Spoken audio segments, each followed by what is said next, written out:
Ramazon oyida hammaga birdek yoqishi uchun nima ovqat qilsam ekan deb o'ylanib o'tirgan kelinlarga zo'r ovqat tayyorlab hozir ko'rsatib beraman.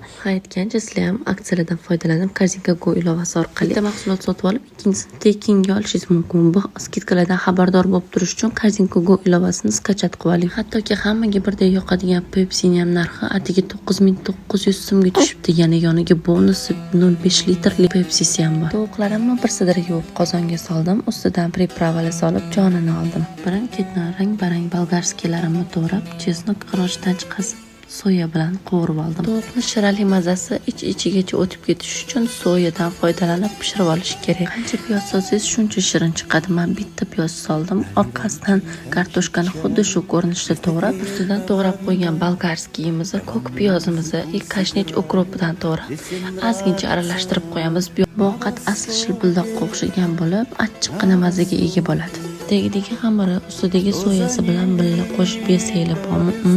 Bay. Sizlar ham bir pishirib ko'rishingizni tavsiya beraman. Tovuqlarimni ko'rayotgan bo'lsanglar, ichlarigacha ochilib pishib ketgan. Juda ham mazali chiqdi. Iftorlikka tayyorlab ko'ringlar. Uydagilarga albatta yoqadi.